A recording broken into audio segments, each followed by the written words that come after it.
Yahawashi, Bahashim, Rakakadash. All praise, honor, and glory go to the Most High Yahawah in the name of His Son Yahawashi. And I'm back to you with another one. I believe it was like Monday or Tuesday. Apostle Tahar, he was doing a video and he made a comment, and he was basically stating that you know the incumbent president of this country, who we in his truth know is Nero, the king of Babylon, DJT. He may not be here much longer because he has a very serious illness, um, and you can tell by the way his legs swell up.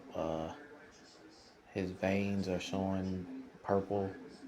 When you're a so-called white man or a so-called Edomite, I'm sorry, an Edomite,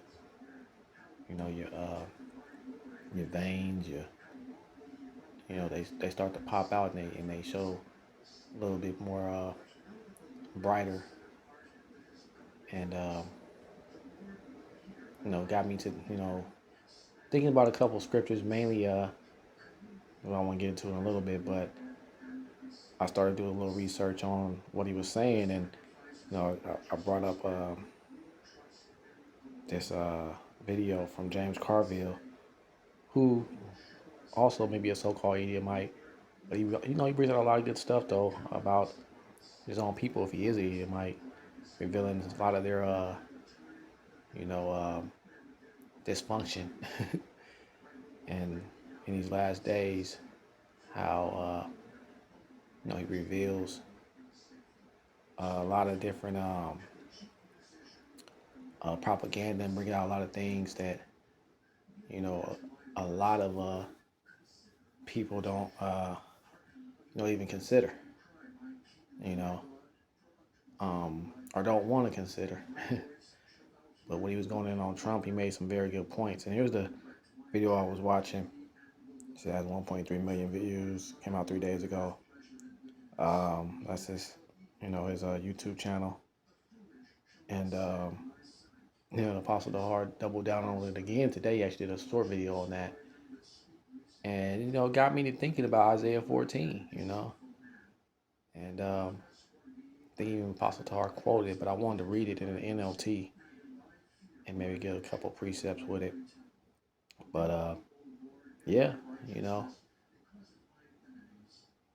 does that mean that the next president to come, if he does pass on, is going to institute this micro CHIP, or does it mean that the micro CHIP is coming a little bit faster than what people think? Because at the end of the day, when things start to happen, they're just gonna fall and fall and fall. It's gonna happen quick. And if you go over to Isaiah 14, I'm gonna start in verse 9. Read this in the NLT.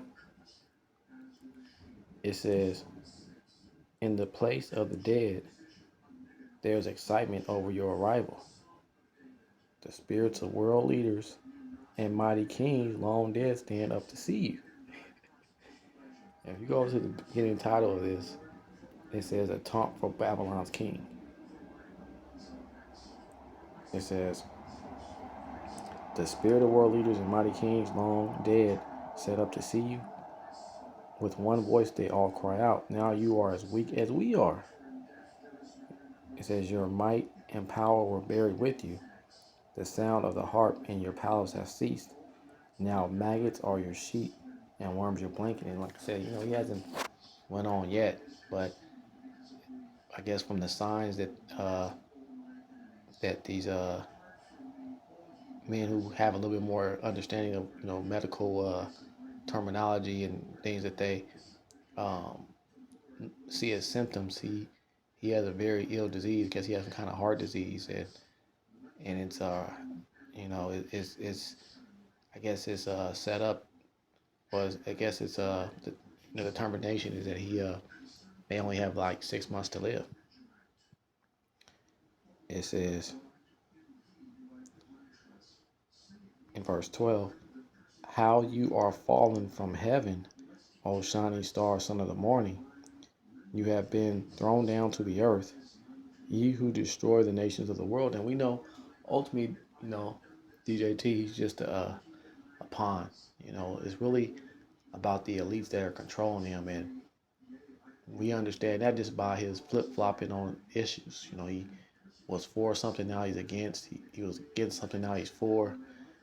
He was against Elon Musk, and he joined Elon Musk, you know, and it's just been a circus.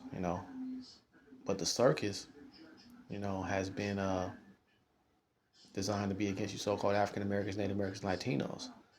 And they're finally bringing out their whole big plan on how they're going to go against, the nation of Yahawah, Israel.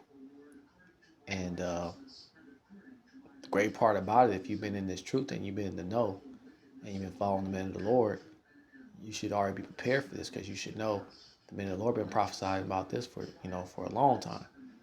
The movie's just now really playing out on how it's going to go. And if he has to leave, he only has a short time to leave this earth, most likely to cement his legacy of who he's trying to be in history, just like Nero. He's going to create a lot of problems that are going to be speeded up. And we got to prepare for that. If you haven't got yourself prepared in your mind and your spirit already, it says, for you said to yourself, I will ascend to heavens and set my throne above Yahawashi stars. And if you don't see that man doing that, or being allowed to do that, or being orchestrated to do that by the elites, then I don't know what you're looking at. He's trying to have his hand in everything, every last little thing going on in this country, to the point where he's trying to even control everyone's mind with that microchip. It says, I will preside on the mountain of the gods far away in the north.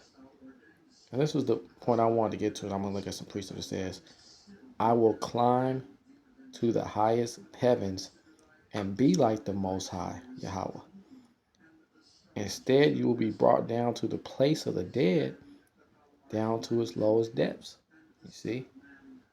So just as,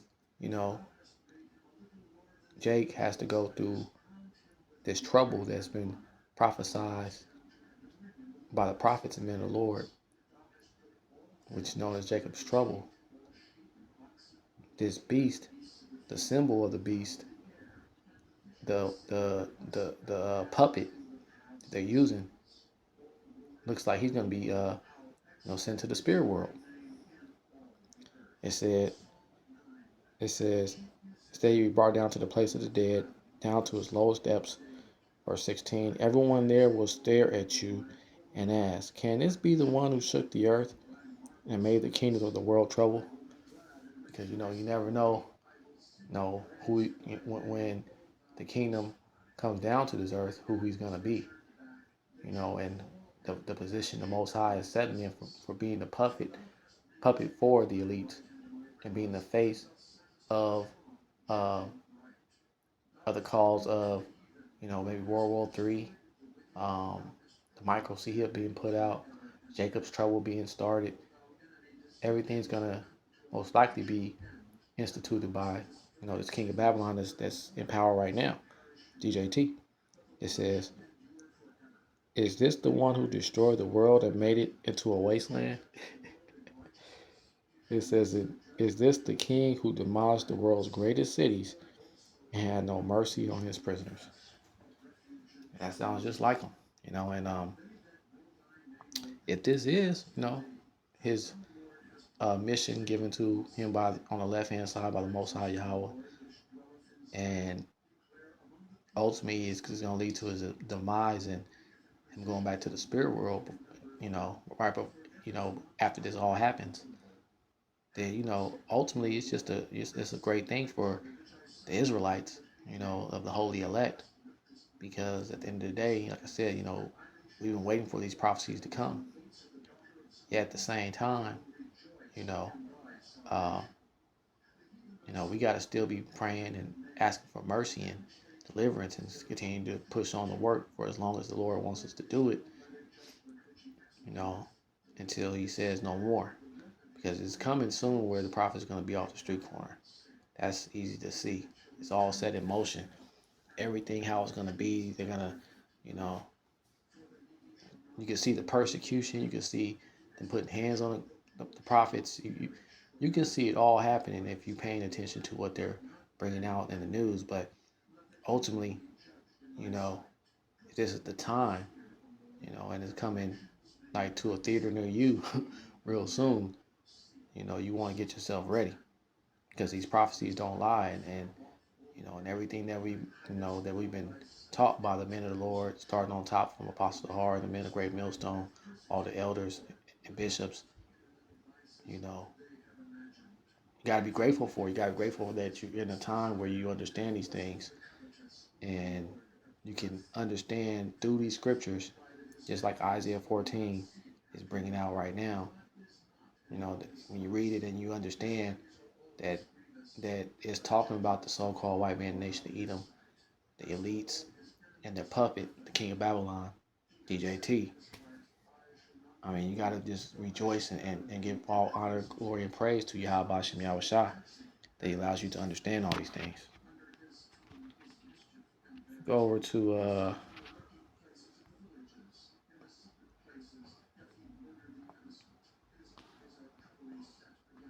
Obadiah 4, verse 4 says, "Though you soar aloft like the eagle, though you nest is set among the stars, from there I will bring you down," declares Yahawah. So, you know, he's done a lot of talking. He's done a lot of uh, brought a lot of arrogancy and pride, and to know that now he's ill and he may go into the spirit world. It's just a testimony to the Most High and how He only allows this devil to have a moment of pleasure of trying to bring His people down, and that you know the taste of victory is in his mouth, but he's gonna get slapped out of his mouth right before he takes that last morsel. Daniel 8:10, it says, "It grew great even to the host of heaven, and some of the host and some of the stars it threw down to the ground and trampled on them." And he tramples on our people, but he's also trampling on these other nations as well. He does a real good job at trying to say he's about this country, but he's really just about his own legacy. And that's why we believe, I believe that that he is going to institute this micro CF, and since he only has a short time to do it, since this is truly true, we should be ready for it. We should get our popcorn ready.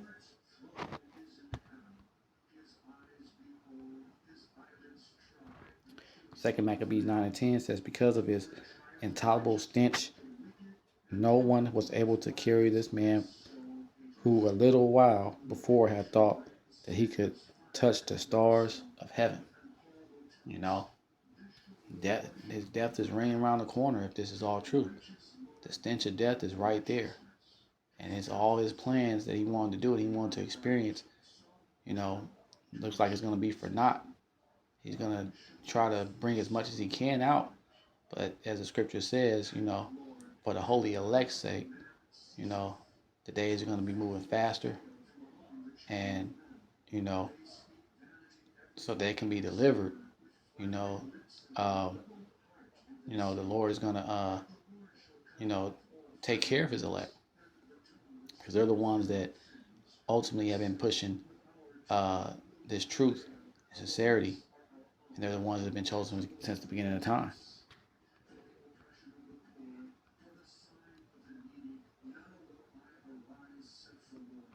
Go over to Second Thessalonians 2:4 says, Who opposes and exalts himself against every so called power or object of worship, so that he takes his seat in the temple of Yahawah, proclaiming himself to be Yahawah? And whenever, a mere man, mere mortal, especially a wicked or heathen, you know, tries to meddle in the affairs of the Heavenly Father, we know ultimately that he's controlled on the left hand side, to do these things, yet he still has to get his punishment and his judgment. And, like I said, that morsel of meat is in his mouth and it's tasting so good. He can taste it. He can see, you know, his ultimate plan come into play. Really just the elites, use him as a pawn, but in the end, it sounds like it's just going to get slapped out of his hand, not only because of what the scriptures say about Yahawashi returning, but also just, like I said, he might be going back to the spirit world. Matthew 11:23 says, "And you, Capernaum, will you be exalted to heaven? You will be brought down to Hades. For if the mighty works done in you have been done in Sodom, it would have remained until this day." And, his works and things that they're trying to bring out now is worse than what's going on in Sodom, what was going on in Sodom and Gomorrah. Because it's a freedom now. It's a freedom to live this way. You don't have to do it in secret. And it's not just one town, it's a whole nation. A whole nation is caught up in this this beast system that allows sodomites to be free, allow the women to be over the men. Everything is backwards. And ultimately the Lord is gonna have to destroy this place. It's like, yeah. Luke 10:15 says, "And you, Capernaum, will you be exalted to heaven? You shall be brought down to Hades." Once again, Hades is the land of the death. You know, when it mentions Hades, it just means death. It doesn't mean hell, because hell is not a place that's um, even mentioned in the scriptures, except for when it's talking about affliction that's unbearable, or you know, placed in a situation like Jonah, where he's in the belly of a fish. You know, so Hades just means death in this sense, and ultimately that's what it looks like he's facing.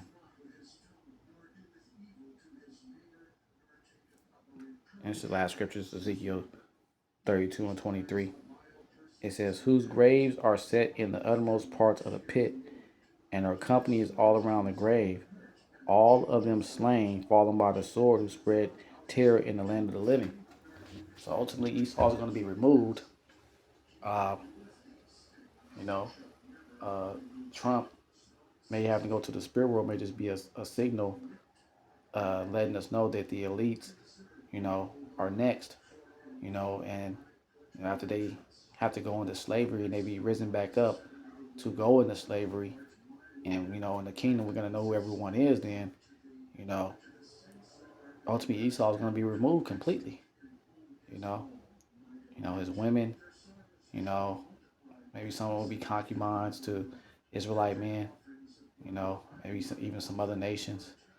I don't know if they're gonna be allowed to, partake in that. You know, uh, but we're not gonna need the so-called white man anymore. The nation of Edom.